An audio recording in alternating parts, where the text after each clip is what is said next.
Howdy all Molex Lives. I think it's time we play a little 7 Days to Die. So, you know what? I realized after last episode, I know where brass comes from. I don't know why I'm looking in buildings. I just need to go find cars. We just need to get radiators, right? I know there's some fancy brass, uh, shoot, what are they called? Faucets that um, that would also yield brass, and and then maybe you find actual bullet casings here and there. But yeah, the easiest way to get brass, I think, is from cars. Um, I'm not sure what stage of cars, mind you. I need to make a better wrench. Let's see if we get off this one. And then I will... I guess...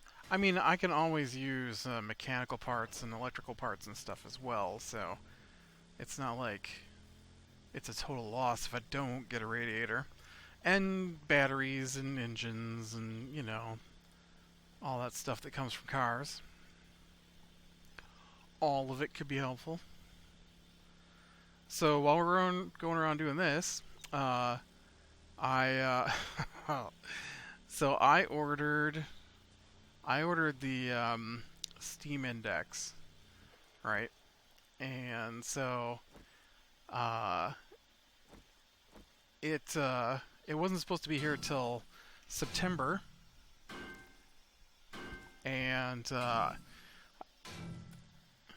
for whatever reason, I actually got the "you can purchase your index" email, and so I went ahead and ordered it, and it was supposed to be delivered yesterday.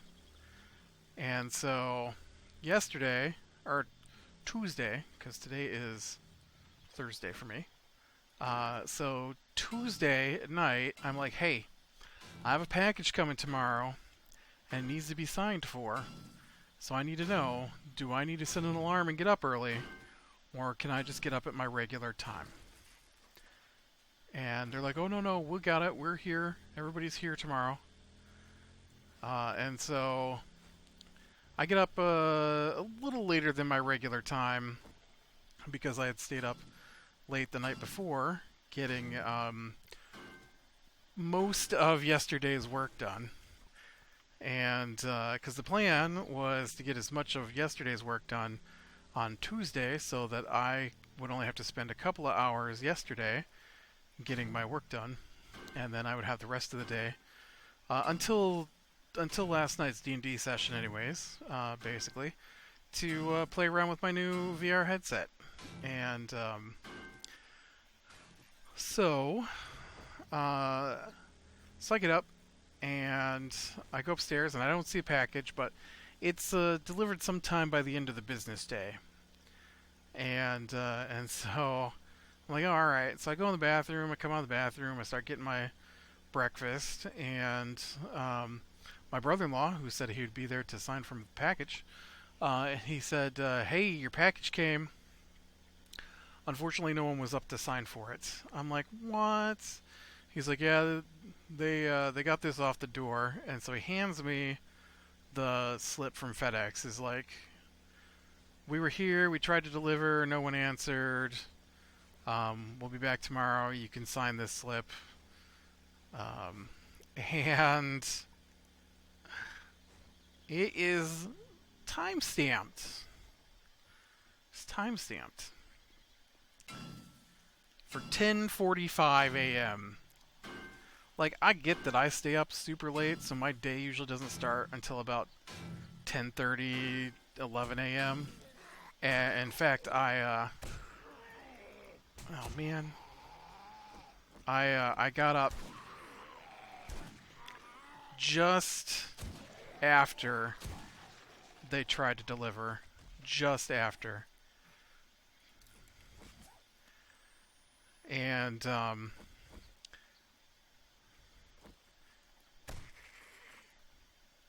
what did I even stop? Oh, for that car. Right, right. I was like, what did I even stop here for? I don't remember. And I was like, really 10:45? Because you guys have been up since like 8. Well, okay, so we were up. We just decided to all be in the back room, and we had the door closed, so we didn't hear when they knocked. You know what? I would have gotten up early, but they had agreed to, or they had told me they would watch for my package. So didn't get it yesterday. I was pretty irritated, and I'm kind of doubly irritated because, like, I get that the delivery day is busy and all, but I'm on the main road between here and where FedEx comes from because we don't have a local FedEx place. They have to drive like an hour to get out here. And so if I'm at 10:45 a.m., then that means I'm like the first places they stopped. And so you're telling me that they couldn't swing back through later in the afternoon on their way back? Come on. But so I did get it today, and so today I spent all day yesterday doing extra work to try and cut down on the amount of work I have to do today and tomorrow. And so uh, I only had like 4 hours left to go today, and I'd be done with the week. Uh, I would have been done almost completely, except I got the email that they had an extra project they wanted us to work on this weekend. So I was working on that today, but that's all done now, or at least my part of it. And so yeah, so I'm done with my work for the week now. I put about an hour in before they got here this morning. Um, Also, if nobody was here at 10:45 a.m., why would you think that 10:21 a.m. was the time that people would be here? Like, wouldn't you think, oh, I need to schedule that for later in the afternoon? It was okay though because I'd signed the slip. Because I totally didn't pay attention because I'd signed the slip, and I I put in an hour of work and then went to check and saw that it had been delivered, along with a bunch of other stuff. And we all took advantage of Prime Day on Monday and Tuesday this week. I bought a new UPS. I have a good one for my computer, and I had one for my televisions because of the way my room is set up, my gaming area here.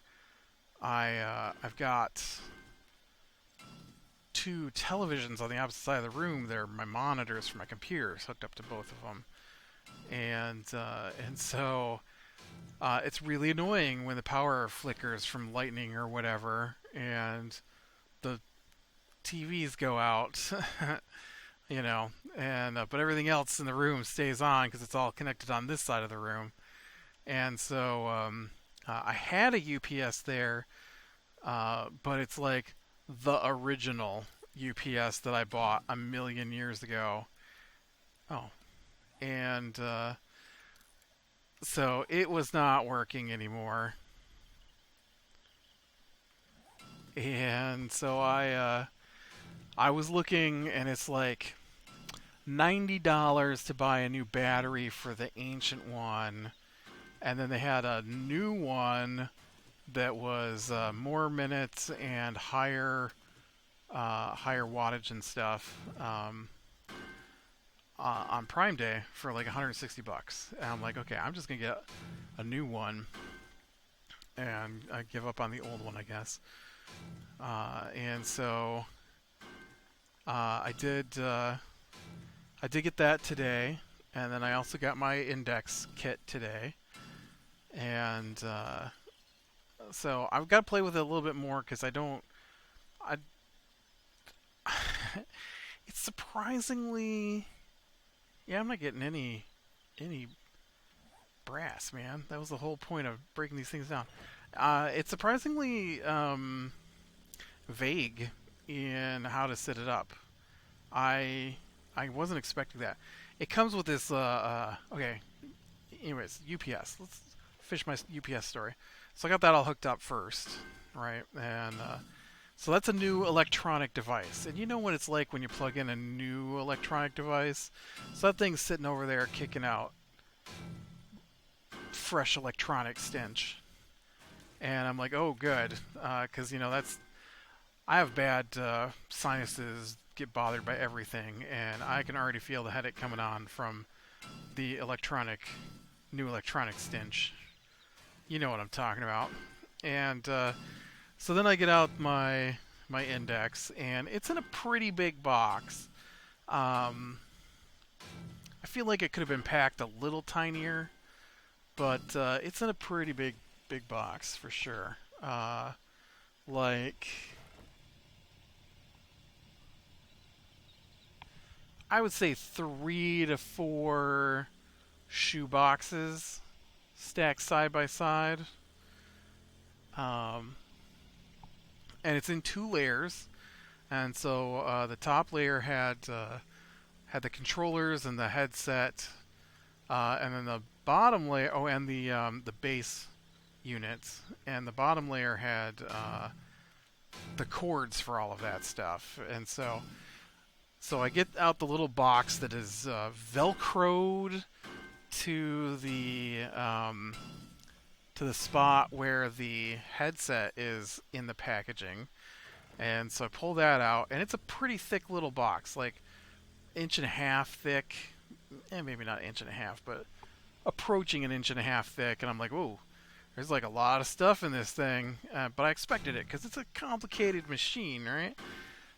Because you got the base sets, the controllers, and the headset, and so you'd think there'd be instructions for the best way to set all that up. And so I open it up, and I empty it into my hand, and it's about the size of a coaster, but it's super thick, right? And so I dump it out. It's a bunch of tiny little booklets, uh, and they're all each one's in different language. So they're all the same thing. They're just in different languages. So I open the English one because that's all I speak, and and it's like, put your base stations in the corners. Push the system button on the controllers. Uh, Pull here to tighten the strap on the controller. Use this to tighten the headset.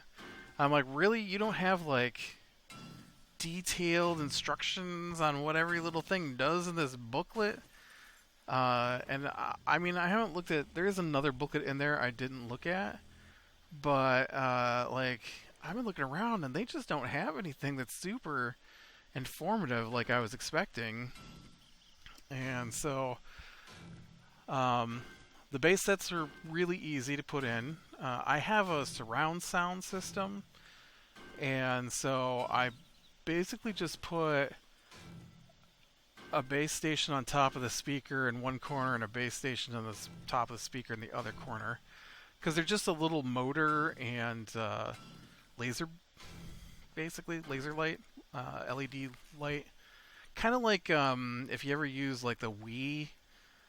Uh, I think it's something similar to that, because the Wii used to have this little bar that's set in front of your TV for the controllers to trigger off of, and so this is kind of the same thing, but it's a much bigger net of lights that your devices pick up, and so those were really easy to put in. I didn't have to stick them to the wall or anything. You can, which was really nice. I was not expecting it, and um, there's actually two little packets for. There's two little packets in there with screws and drywall anchors, which I don't think received anything ever that came with a nice kit to mount it to the wall like that. Usually they're just like, oh, you gotta find your own screws somewhere. But so I do have a couple of sets of screws and drywall anchors to mount those to the wall if I so choose. And so then I got that all in, and then I had to update it, so it did have to be updated. Had to update the headset and the controllers, so I had to break out the cords for the controllers. I had bought some nice cords that I was going to use, but it turns out that the controllers use the C end on the USB, so they're USB Cs, and the ones I bought are USB Mini Bs. Because I bought some nice braided ones. Because everything twists on itself, right? And the cords get kinks in them and stuff. And so I thought maybe some nice braided ones would not do that. And so now I've got three three braided cables. I'm using one of them, and then they don't even work for the controllers that I bought them for, basically. But there are some C cables that came with it, so I didn't have to plug one controller in at a time because I've only got one device. I have one device besides those controllers that uses a C cable, and that's my phone. So, yeah. And then, so plug those in, updated those. They came right on, really easy. The headset come on. The only thing I've got to do yet is I've got to go back through the setup because I follow the directions, but I don't think the directions meant what I thought they meant. And so there's like two ways you can set it up. Standing, which I did not do while standing, and full room. And so I did standing, but I did it while seated in my chair because it said it was for seated as well. The problem is that it tells you in the instructions to measure from the table that you place the headset on and to the floor, and then type that in. And the problem is that the table to the floor was like 32 inches. Or no, you know what? Maybe I misread my tape measure. This is 32 inches. I feel like this is taller than 3 feet here. Maybe not. But 36 inches would be 3 feet. And so, anyways, and so while you're wearing the headset, it puts you 32 inches from the floor and everything.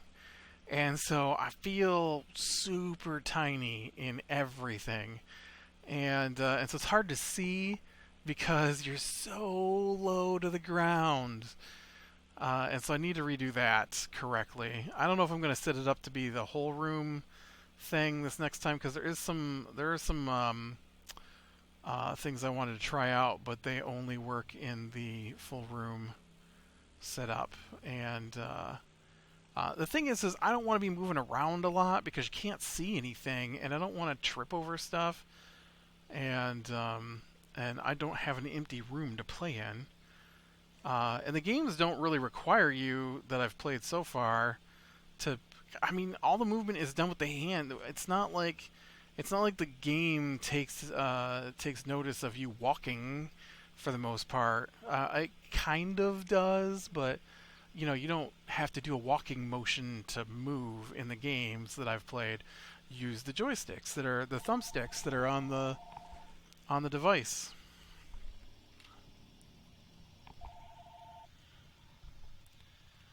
And so I don't I haven't taken the time to set it up for full room yet, but I do definitely need to tell it that I'm taller than the top of the table because my head is way higher. But I'm pretty sure the directions said to set the headset down on the table and then measure the distance from the headset to the floor so that it would know where the floor was at. But it didn't register that I was taller than the table, so I don't know. I definitely did something wrong. And there's some extra settings on it that I need to figure out yet on the headset. But I did play for about 3 hours. Not quite 3 hours because some of that was sit up time. And some of that I accidentally played because I didn't pay attention. Apparently, some of that I played with the shipping film still over the lenses. And so I was like, man, this is not as pristine as I was expecting. Oh, look at that. There is shipping film still over the lenses. So I tore that off, and that was much better. I do have to say that I am not as impressed with the fidelity of the image. I believe is the word I want.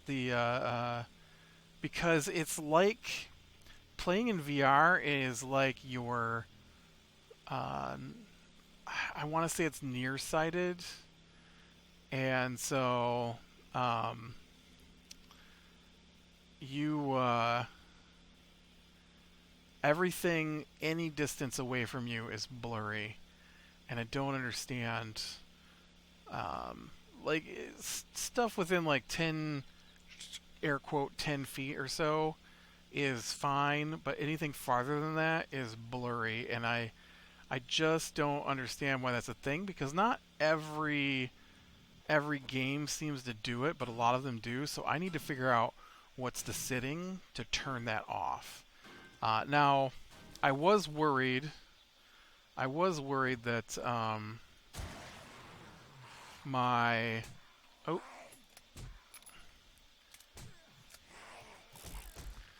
hey, you know what? Really? I shot that guy twice. Twice, and he didn't even respond. Um, and he made me forget what I was saying.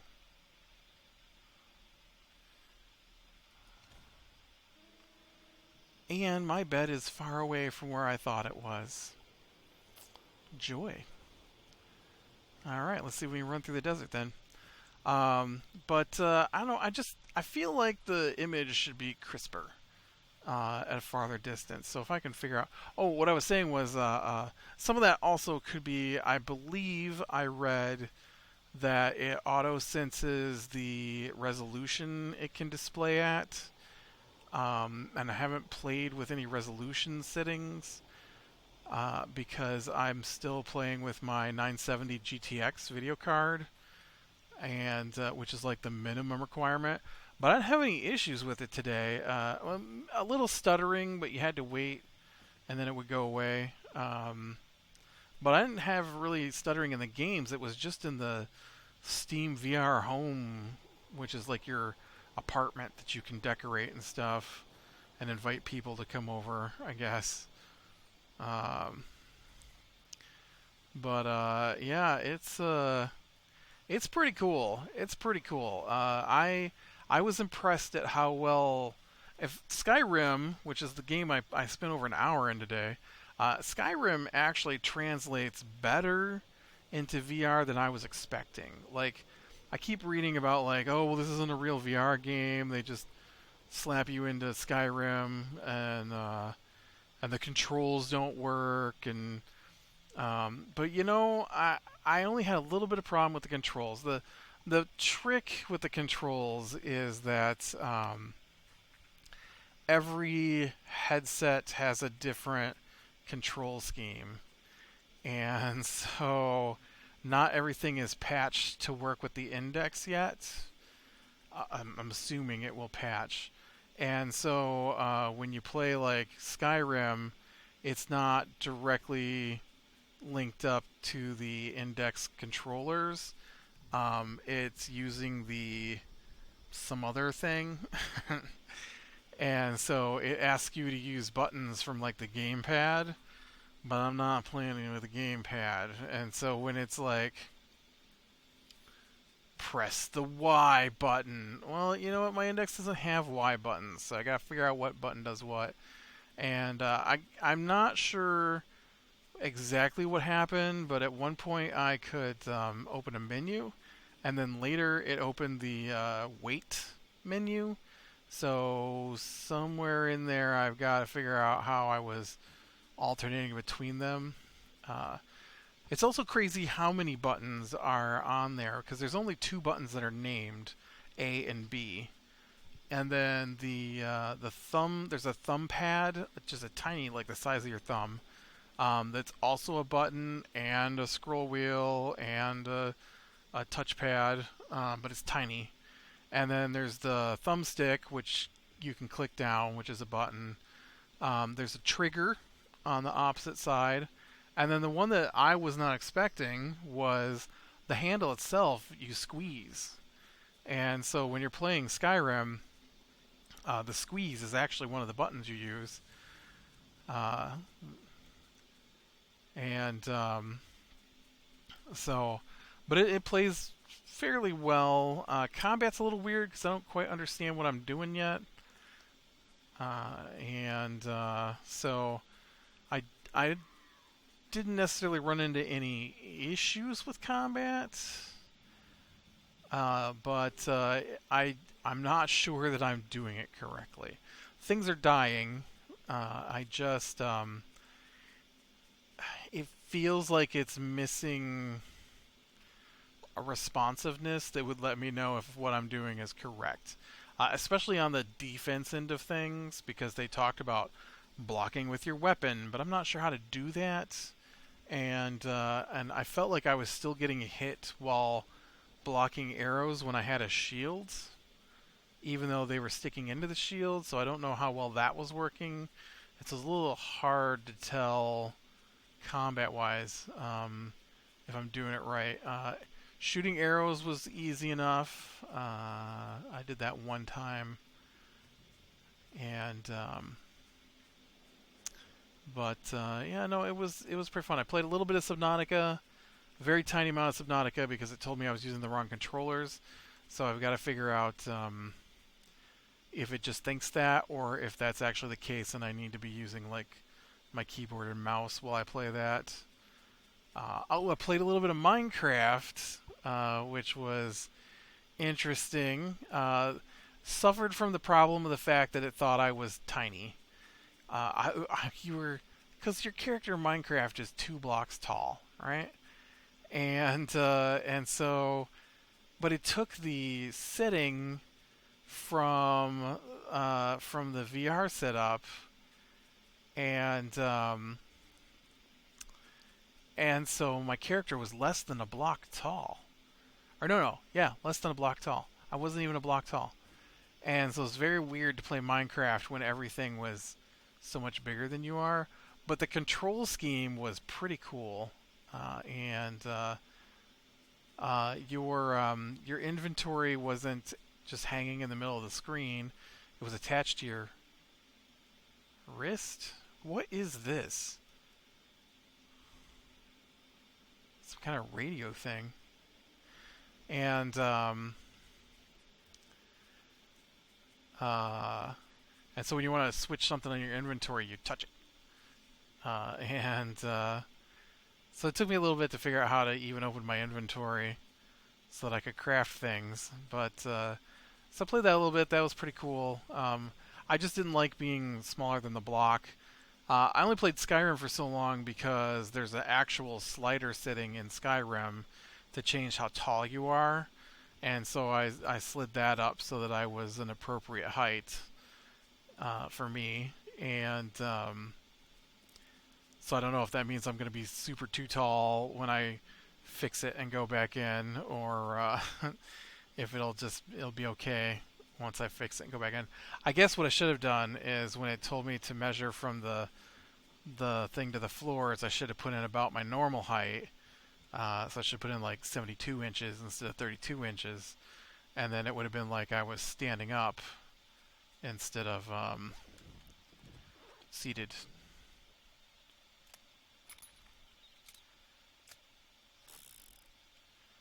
Alright.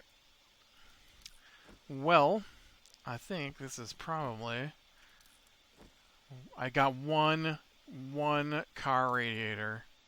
One. I also got an engine though, so that's good. How much brass do you get for one engine? 75. And that's probably like 75 casings. I'm gonna check right here. Let me see. Casing. It takes 2 brass per casing, so that is not even 2. That's 36 bullet casings. How am I supposed to get my 5,000 bullets I'm after? I guess I just need to switch to this Magnum and use that instead. I often use pistols in games rather than rifles and stuff. Sniper rifle or pistol, usually my weapon of choice. Speaking of games, right before we quit here, also today, surprisingly, I had a bunch of games. So I just bought Skyrim and Fallout 4 because they were on sale for half off at the summer sale. Well, guess what? They're 75% off today in the Humble Bundle VR sale. So I could have saved another $12 on each one of them. But I did buy a bunch of stuff from the Humble Bundle sale that I got an email for. So I do have a few new games as well to try out yet. Problem is I'm running into not enough hard drive space because I have so many games installed. Yeah. Oh man. Real quick, also before we quit here, gotta talk about D&D. So last night's D&D game was our fight against Baba Lysaga. And Baba Lysaga, we had been told repeatedly, was the most dangerous thing we've ever seen, and that we should avoid her at all costs because she is going to kill us. And there's nothing we can do about it. She's just straight up gonna kill us. And so we've reached the point in the game where we don't have a choice. And so we have to go after Lysaga. And so we get in there, and I'm worried. Because I haven't looked exactly what she does or what her area is like, but I did look to see how powerful she was and how powerful her minions were, and it looked bad. I was sure it was going to be a terrible fight. We were going to be dying, and we'd be lucky if we could get out of there alive by running. And so we got in there last week, or 2 weeks ago, whenever it was the last time we played, and I expected to have to fight everything at once because that's what our DM normally does, but he didn't. And so we fought a few things, and they were pretty easy. Like, some of it was super easy and shockingly easy. And I think some of the things had like 15 hit points, and we can hit harder than that with a single attack, and we get multiple attacks. So things were going down pretty fast, dying. And so we go against Lysaga, and I'm like, all right, here we go. This is gonna be it. This is gonna be super tough. Turns out she was really easy to kill.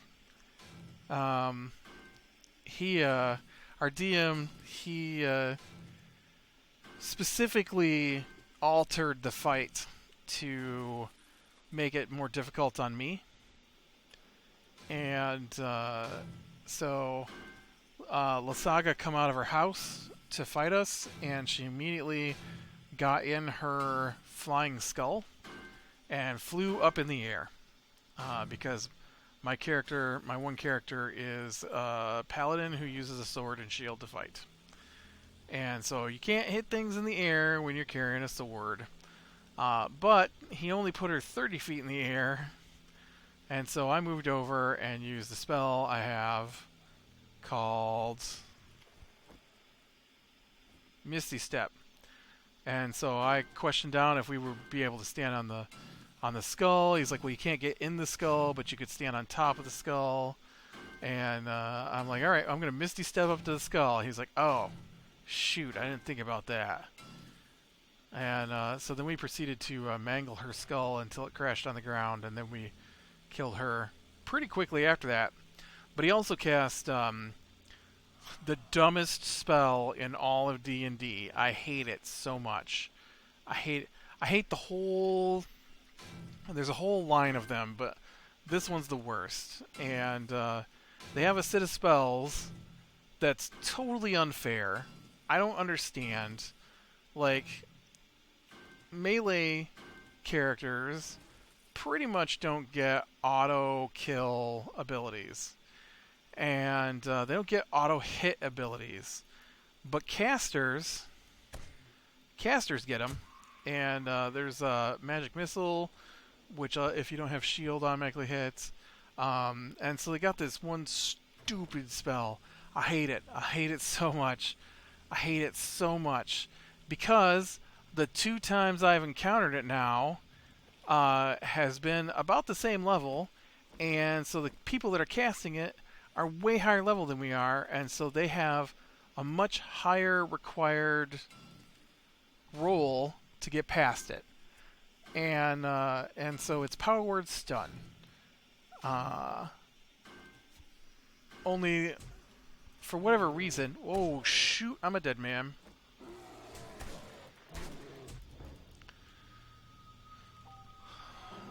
Yep. And so my guy got stunned for part of the fight. And that was my DM's downfall. Is that instead of having Lasaga use her abilities to fight us and make the fight harder, he tried to make it harder on just my character, and basically ignored everything else that was going on to make it harder on me. And because he did so, he wasted her abilities, and because you only get to do one action a turn, and so his one action was to take the flying skull up in the air away from us, because it was a, oh shoot, doggy, no, doggy, no.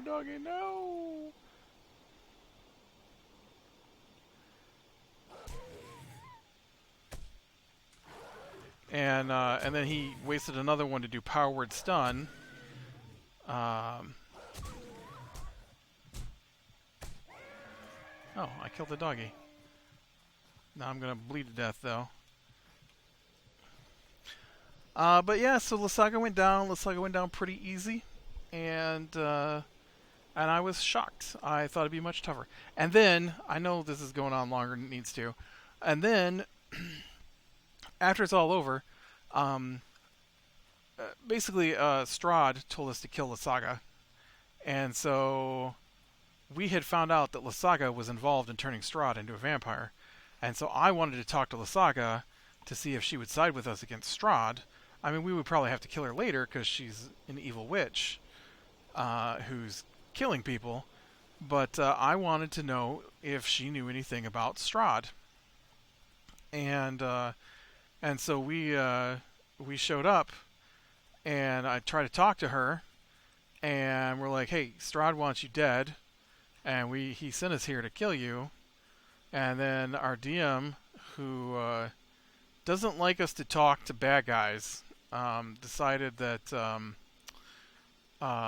he rolled insight, he said, and so she knew that we were there to kill, that we were going to kill Strahd. I'm like, okay, well, we didn't say we were going to kill Strahd. We didn't even have a discussion about that. I thought for a second there I was going to be trapped in that little hole. Um, and and so there was nothing for her to insight check against us wanting to kill Strahd. We just told her that Strahd sent us to kill her, which is the truth. And so if she insight checked us, then she should have taken whether that was true or lie, not that we wanted to kill Strahd. But because she's insane and in love with Strahd, we were there to kill Strahd. And so she attacked us. And so after it's all over, so basically he stopped in the middle of our conversation to start combat. And so after it's all over, and the other guy that we play with had gone for the evening, he goes, you know, it's pretty crazy how you guys won't do any role playing. I'm like, oh yeah, because we didn't try to talk to anybody, did we? And he's like, look, there's 3 pillars to D&D. He says to me, there's combat, exploration, and role playing. And you guys are all about the combat, a little bit about the exploration, but you never seem to want to do any of the role playing. I'm like, okay, whatever. Because I literally tried to have a conversation with yet another bad guy who I should have been able to talk to. One would think that major NPC bad guys might carry on a conversation. But every time we try to speak to one, it just starts in combat. And it almost always starts in combat with the bad guys getting to take a round of combat against us first. Because then he jumbles everything together, and we're like, oh, well, we want to do something too. And he's like, Lusaga gets in her skull and starts to take off. I'm like, ooh, I want to cast Dispel Magic as she takes off to see if I can dispel the magic in the skull. You can do that on your turn during combat. She flies the skull 30 feet in the air. Everybody roll initiative. Like, wait. So she had time to not only stop talking to me, but to climb into her skull, start up her skull, and fly up in the air. But we don't get to do something as well, because I feel like my guy would have tried to cast that as soon as she tried to activate the skull, not knowing what it was. And then this is the last thing, and then I'll let you go. And then he thought that dispelling the skull was such a good idea that because the character he controls went before mine, he tried to dispel the magic on the skull. He failed, but he tried. And I sent a message to the other guy. I'm like, oh, look, I guess dispelling the magic on the skull was a good idea because he just stole my idea again. But yeah, it was an easy fight. And so we'll have to see how things go, because now we got to go back and talk to people because we picked up 2 quest items from the fight with her. So with that, click like if you like, subscribe and catch the next one. Oh, there's that bear. And I will talk to you later.